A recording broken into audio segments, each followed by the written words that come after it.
Welcome to the podcast. Again, we've got the very famous Stu Paull. Stu is going to talk to us about a really important topic, which is networking now, not the networking that we used to do 2 or 3 years ago. You are probably the most networked guy I know in NDIS. You're a BDM.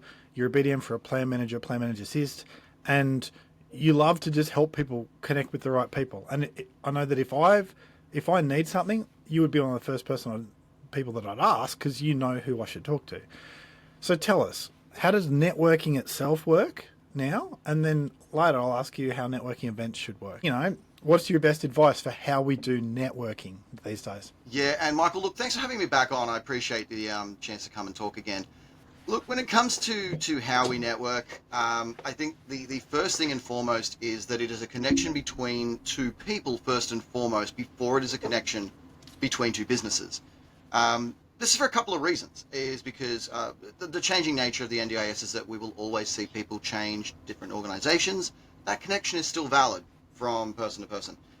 The other thing as well is that we've got two types of relationships. You can have a transactional relationship, which is very common in a lot of other industries, where it is purely this is what I sell, this is what you're buying, thanks very much, see you next time. The value is in the transaction itself. Whereas if we then go with a relational it's more about relational capitalism, I guess, is where the value is not placed on the transaction, the value is placed on the relationship, because that is a longer term proposition. It is then more about what you see as value in each other rather than the value of the sale.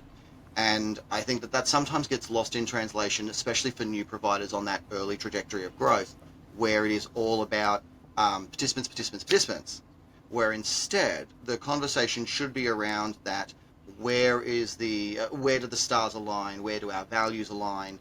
And once that occurs, the relationship is deeper, it's more genuine, and it's a longer term proposition. And it's not only better, socially, to have good connections, because they'll then help you introduce you to other connections. It's also one that's really powerful for building trust and integrity within your business and your brand. Yeah, that makes heaps of sense. Because if I was selling, I don't know, vegetables to a pizza shop, every example I do, Stu, has pizza shops, by the way. I don't know why. If I was selling vegetables to a pizza shop, I'd be like, yeah, good to see you. How are the kids? That's great. Here's your veggies. Thanks for money. You're saying NDIS, it's about long-term relationships. It's interesting you say that, because you are the only plant manager I would refer people to, because I know that if something turns to crap, I'm not going to look bad, because I can just phone Stu and go, Stu, can you sort this, because I'm looking stupid here. And that comes from the fact that I've known you for quite some time, and you have integrity, and I trust you. You're saying in NDIS, that's the relationships that you think everyone should be aiming for, not this transactional sort of. Why else would you say that? That's exactly why. It's because, again, because we change industry, we change roles. We have a lot of BDMs or a lot of CEMs changing between organizations, and they may change the services that they offer. But your connection to that person is still very much valid because of that trust and integrity that they have built with you, that rapport that's been built over time. Where if it's a transactional relationship, that is very short-sighted thinking. That is I just want the participant now, and I don't care whether or not we talk again after this. And that type of transactional thinking might result in a shorter term gain. You might get that participant faster, you might get that initial start off faster.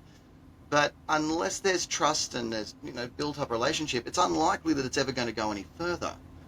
And so you could say, well, look, you could have one transaction now, or you can take some time, build some established rapport and relationships with real people, and have an ongoing revenue, call it a revenue stream, I guess we would call it that, but an ongoing referral stream, an ongoing connection, an ongoing relationship between the two people involved.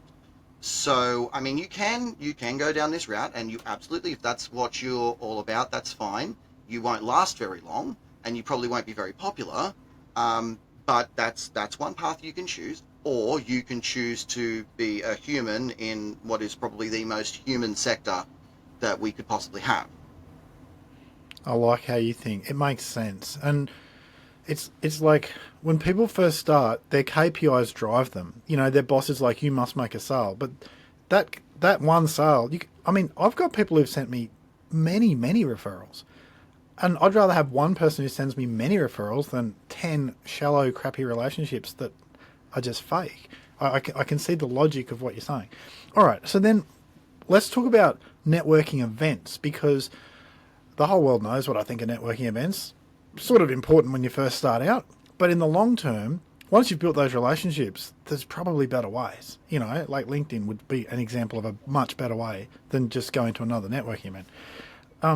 But you've got a different take on networking events, and like, what's your take on networking events? And obviously, it's a bit different from mine, but I think people need to hear it. Um, Look, there are certain types of networking events within the NDIS that we see a lot of. You'll see what we'll call speed dating, so that way I'm not using any branding. We'll call it speed dating networking events. You'll have the fireside chats, you'll have your panels, and you'll have your group cafe catch-ups. They're the most common that you'll see. They're the most common that you'll see a lot of. And I think that what I have experienced in my time in the NDIS, and I know a lot of other people have experienced in the NDIS, is there are more events, but they are more or less identical. We see speed dating events all across the country, which is great. They have a great purpose. There is a function there. It's a great introductory piece, but it is very quick. It's not just quick in terms of how long it goes. It's quick in terms of pace. It's the amount of people you're meeting. It's the relationship that's built. You've only got 5 minutes, so you've got to get in, get out, get. It's a starting point. It has a purpose, but then we move on.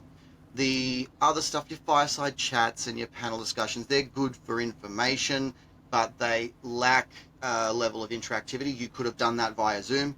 Honestly, and if you get to that point, you probably could have done it by email almost. Like, you're getting to that level. And the cafe catch-ups, they can be very confronting for people. Not everyone in the NDIS is an extrovert, and that's understandable. Not everyone in the NDIS feels comfortable standing up in front of a group of people and telling everyone about what they do or selling their service in that format. And so what I wanted to do, and what I've always tried to do, is to think of ways in which we can change that. And so the events that I'll typically do are always focused on a level of interactivity. How am I interacting with you? How are you interacting with me live at the time, in a way that is still getting the message across? I'm still going to talk to you about what Player Manager Assists do, but in a way that is less of I don't like doing a hard sell. Again, that turns it into that transactional relationship. Whereas I would like to have a bit of fun with you. I would like to engage with you. I would like to try and get a little bit of your personality to come out, because I don't just want to meet your brand. I want to meet you because you are part of your brand. And so, yeah, I will typically look at changing the way in which I do an event, whether that be through elements of fun, games, interactivity, or in some cases completely going off the going off the wall, with something that has a lot more of that immersion, that engagement, and that sort of other stuff.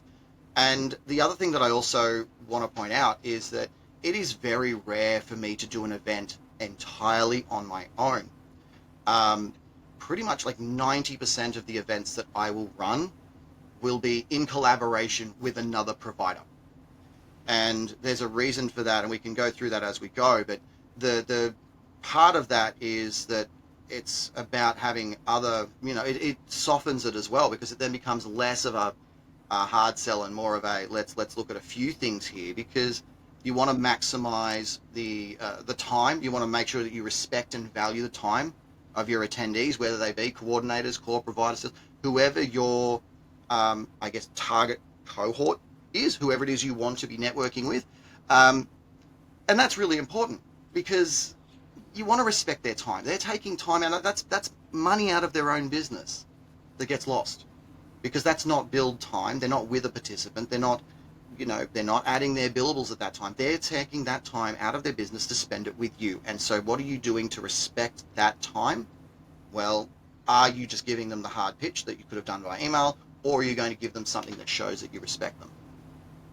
That is remarkable. Okay, it makes so much sense, and I see the thought behind that, and I hadn't realised that. That's really that's helpful for me to understand, and for others to understand. So help me understand. You did an enormous charity networking event a couple of months ago, Mhm. and you worked with a lot of other people. You raised a lot of money for charity, and people had a darn good time. Can you tell us about that event? Yeah, so I, so And not just about the event, but how you planned it. yeah, no, absolutely. Look, the event that sort of larger scale event that I do um, is again definitely in collaboration with other people, and there are some really wonderful people that and I'm going to mention one in particular who's Carly from Scope. If anyone hasn't met Carly from Scope, check her out on LinkedIn. She is a superstar. But she and I did another event last year, not quite as big as the one that you're talking about. And that was really about me and her experimenting with the format. And so what it was is that we were looking at ways in which we can make a networking event that's actually fun. That was the first thing that we said. She and I had met at a support coordinator network meeting. So, important to do those meetings. But then we had said at that meeting, gee, this is a little bit dry. Wish there was something more fun. Hey, let's do that. And so she and I then started workshopping what this might look like and what sort of things we would look for. And so, we then started tooling with the format to try and find a way in which we could practically show what we do rather than just talk about it and do a slideshow and you know where is the interactive, where's the fun. And ultimately that was the question we were always asking ourselves throughout the process is where's the fun, because the fun creates the engagement creates the learning creates the relationship. It was just that fundamental stream of one thought to another. So ultimately, we did an event last year that was moderately successful. We had 80. It was a good number. It was a really interactive and really enjoyable experience that people talked about for months afterwards, which was great. That one was all about food, for example. So we then put together, like, that was the underlying thing. We were going to do stuff about food. We then had providers that we collaborated with that were related to food or involved with food, and then put that together, being very mindful that we tried to avoid having providers collabing together that do the same service. That was another thing to keep in mind, without there being some sort of degree of differentiation. So, for example, you as a plan manager, it's very unlikely that I'm going to be planning a networking event with another plan manager because there's no differentiation. Unlike with, say, for example, SIL, where a SIL provider in one suburb could collab with another SIL provider that covers another suburb and say, hey, we cover this city area between the two of us. So there's opportunity. But anyway, so moving forward, so coming into 2025, Carly and I again were just talking, just in general, spitballing those random ideas that we just sort of have between us. And she was reading a certain series of books that have been fairly popular with kids, these Harry Potter books. I don't know if anyone's heard of them. And so we then said, well, how about we add because previously last year I dressed up for the food event. I dressed as the most famous TV chef I know, the Swedish chef from the Muppets. And I Okay. thought, well, then how do I make this more fun? How do we take this another level? Well, instead of just me dressing up, let's get everyone to dress up. Let's go further. Let's take it up a notch. And when we were talking about the idea of doing an event, we're like, okay, so what would the theme be? And so we then said, well, look, let's go with wizarding, that Harry Potter theme, obviously being very mindful of trademark. Yeah, And just say, like well, let's as go, much wizardry as you can without breaking yeah, trademark. I trying get to it. just dance that fine line. Want attention, just not from Warner Brothers. Yeah. And so then trying to go, oh, well, okay, how do we retool? We took feedback from last year. We learned from last year because people told us what they liked, what they didn't like, and we're like, let's incorporate that. And so that then led to the wizarding events that we did in April. And so the wizarding event in April was in Sydney. We had 120 people from across the NDIS. These are all providers, by the way. This is not a participant event. Um, I also want to make it clear to your listeners as well. There is a real differentiation between a provider event and a participant event.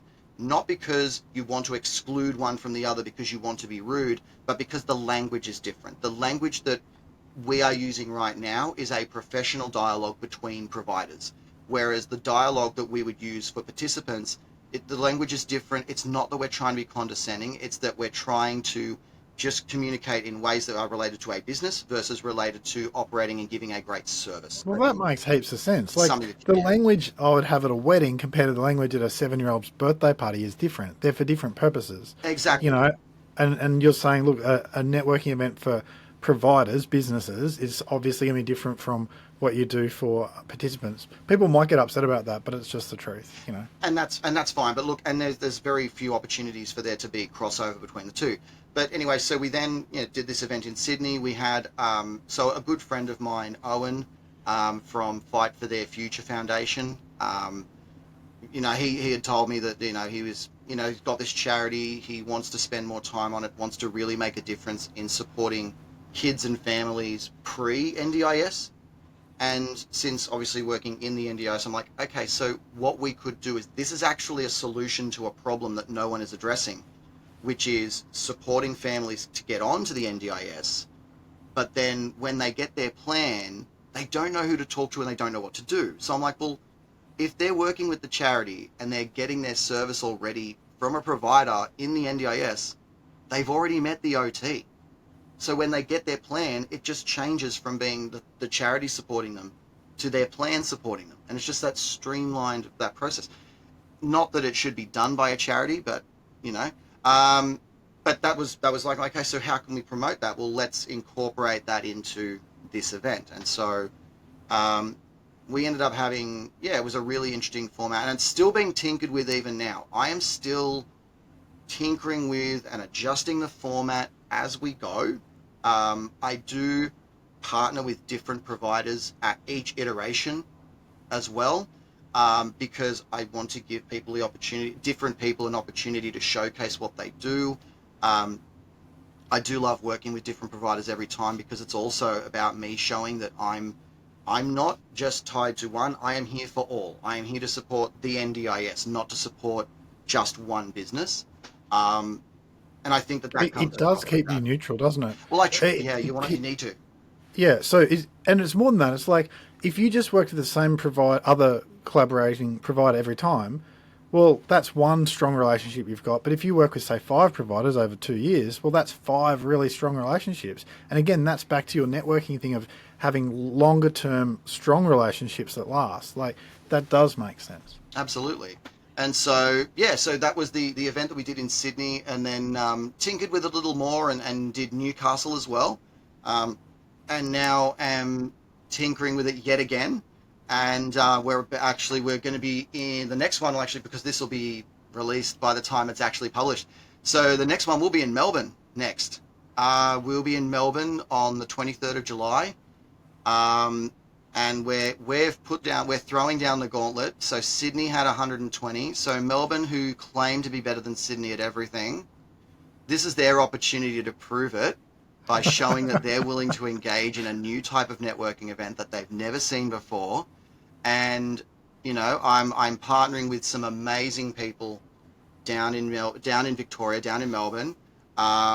So check out the link, get to know what they're all about, what we're all about, and come and see what we've experimented with and tinkered with, because we're hoping to get more than Sydney.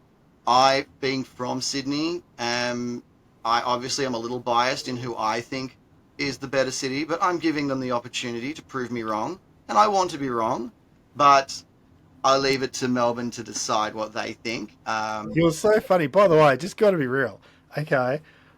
My best clients always send me from Melbourne. I don't know why. I work for people in Darwin, Perth, Sydney, whatever. Melbourne people are a joy to work with. So I've got a feeling that when you go to Melbourne, people are going to love it down there because they're just good people. And I've found that to be the case as well. Like the relationships with the providers and the coordinators that I work with in Victoria have been wonderful. They're great people. They're very authentic and very passionate. So I'm keen to see if they take to the idea of doing something that they have not seen before.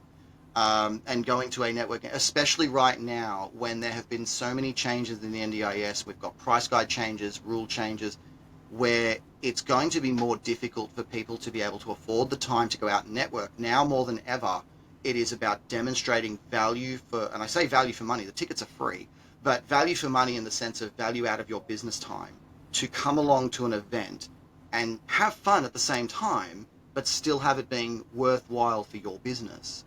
So, like, it's really important right now to do anything but the standard, to do anything but the copy paste, to avoid doing what everyone else does, because right now time becomes even more of a premium for those providers that otherwise could not afford it. That makes heaps of sense. And I did an article on LinkedIn a couple of weeks ago that was it was comparing Able Plus with Ready Set Connect. And before I did that article, I actually emailed both those companies and said, "Hey, here's what I want to put up. Can you truth check it? You know, are we all good?"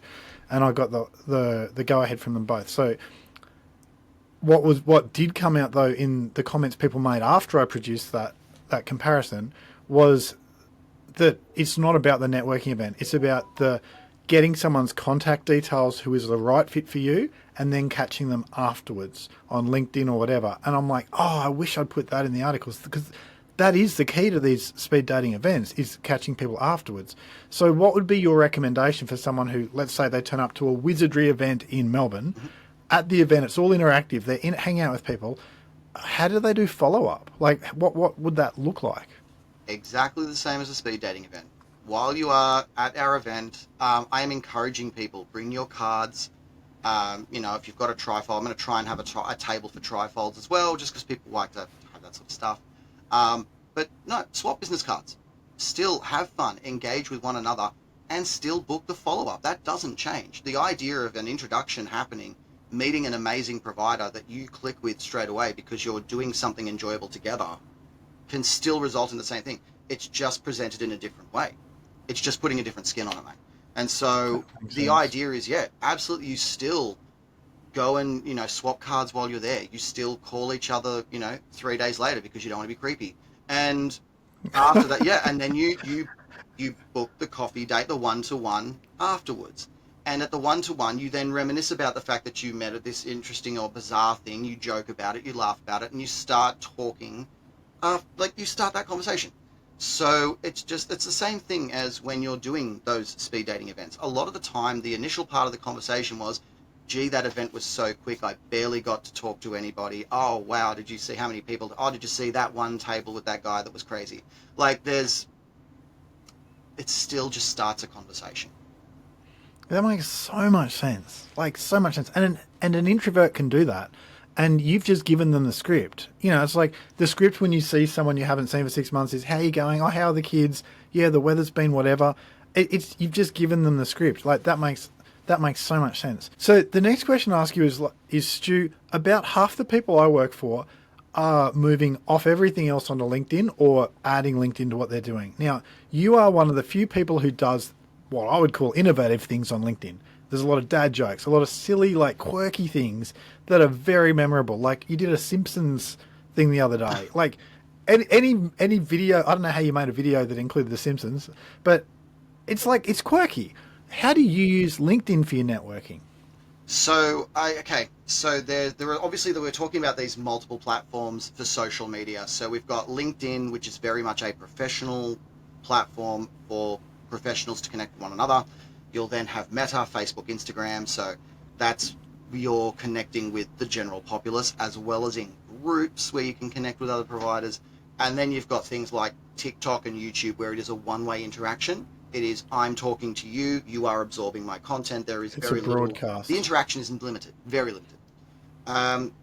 LinkedIn, for me, I have found to be much more useful because of the way that the others are. So Meta, Meta, which is obviously a Facebook and Instagram, a lot of what you see on there, and if you spend any time on NDIS groups or NDIS pages on those platforms, you will see a lot of providers that do exactly the same thing, which is they will make a standard template from Canva. They will put their services on there. They'll put a stock photo of a person in a wheelchair in there. They'll say they have capacity and then post ad nauseum. And that there's a reason that a whole bunch of people do it, and it's because it's free. It's free to post on Instagram. It's free to post on Facebook in groups. Whether anyone engages with that content, I don't know. But everyone is doing exactly the same thing. Same goes with LinkedIn. You then look at LinkedIn and you see a lot of inspirational quotes. You'll see a lot of photos with just people hanging out at certain events together. You'll see good news stories or articles and things like that. And again, fine. There's a reason that it's on that platform. And then I'm looking at it and going, okay, if plan managers, as a general rule of thumb, are posting exactly the same thing, which is they post articles, they talk about their platform, and then that's about it. And I'm anything but that. And so I'm like, okay, what are ways in which I can engage a professional audience in a way that is not entirely unprofessional, but still authentically me? And so, I mean, I'm a former school teacher, I'm a dad, so I'm very much about that childish type of humor. And so then I'm still talking about what my team do, but with with a different skin on it. And so, yeah, I'll use memes and jokes because people can relate to them. They understand the message that I'm trying to get across. They might have a bit of a giggle, but it is just me being authentically me. And this is the thing, is that a person who watches this and goes, I want to have exactly that, but then just does exactly what someone else does, is not being authentically themselves. And so it's important that you don't just copy the people that admire or emulate or respect or whatever you want to call it. You can't just copy them directly. What you want to do is understand what they're trying to do with it and why they're doing it, and apply that to yourself. And that's where so for me, LinkedIn is for me, it's about having a little bit of fun, but still getting the message across. Whereas Facebook is unfortunately a very different platform. I don't really like using it for business networking. Like, I have found some amazing diamonds in the rough on Facebook, where there's been some wonderful people that simply did not have LinkedIn. So there's great people there. Please do not ignore Facebook. Do not ignore Instagram. But understand what it is, which is, it's unfortunately a bit of a toxic minefield. Yeah, I hear you. And I guess LinkedIn is a community, whereas Facebook is a broadcast mostly. And so I look at, say, how you connect with people on LinkedIn. How do you do that? Because, like, for me, I probably send about 30 or two line text messages a day on LinkedIn to different people, which means over the course of, say, a week, that's, 150 people who at least they've heard something from me, or I've sent them something useful, or I've gone, you need to talk to Stu Paull, here's his details. Like, how do you use LinkedIn to actually build the connections and keep the connections going? I will literally have a conversation, or at least open a conversation with every single connection I have. Whether they add me, whether I add them, irrelevant. I will start it with a conversation, and the conversation that I have with people is not straight away talking about what I do. Nobody wants to be added to their LinkedIn to be sold at. Um, I'll ask people, a lot of them, that's the same sort of thing, which is, what is it that you're doing that is exciting to you? Because if it's exciting to you, you're going to be passionate about it. You're going to want to tell me more, because I do want to know what you're doing. Because if I'm hearing what you're passionate about and what you're excited about, I'm going to get excited too. Whereas if I'm just talking and I'm just messaging going, hey, you know, how much does your plan manager suck? Um, And they'd all respond, oh, fair bit. But anyway, that's a story like, for another day. I mean, look, and even if they turned around and said that their plan manager sucks, that's a negative conversation. Who wants to start their conversation? Who goes up to a brand new person? Who goes up to the girl at the bar and says, gee, this bar sucks? Like, you know, oh, geez, the girl next to you, she looks awful. I mean, like, nobody starts with a negative. You start with something that's pleasant and positive, because you don't want to be that guy. I don't want to be that guy. So I would much rather ask about what people are passionate about or excited about, or what's new for them, especially those that come up on LinkedIn as self-employed. Like, those guys, it's like, hey, what are you doing that's exciting? Because it's your business. I want to know more than anything what they're doing, because they're literally, it's on them as to whether they're going to, go in one direction or another. And it's really important to hear that excitement from them, because I value what my connections do. And I know I have a fair few connections now, but I still value all of them. Even if I'm talking to a lot of them simultaneously, I still take the time to try and understand what they're doing and where they're at and where the values align. And and doing that, like, instead of, I don't like it being a hard sell. It should be about making an actual connection first. So that's what I do. That makes heaps of sense. Well, I'll tell you what, if there's anyone listening to this who hasn't got something out of it, I'd be surprised, because you got all your directors hearing how to plan a big event. You got all the BDMs learning in this episode how to network and how to do it well for the long term. And then you've got literally everyone else learning how Stu uses LinkedIn. All right, this makes so much sense. I guess, Stu, the last question I have for you would be, who is the Stu behind the image? So if we look at who's the Michael behind the LinkedIn, husband, dad, jumps on the trampoline with his kids, and then often doesn't because he's too busy working. I don't feel great about that. But it's like, welcome to the real Michael. Who's the real Stu?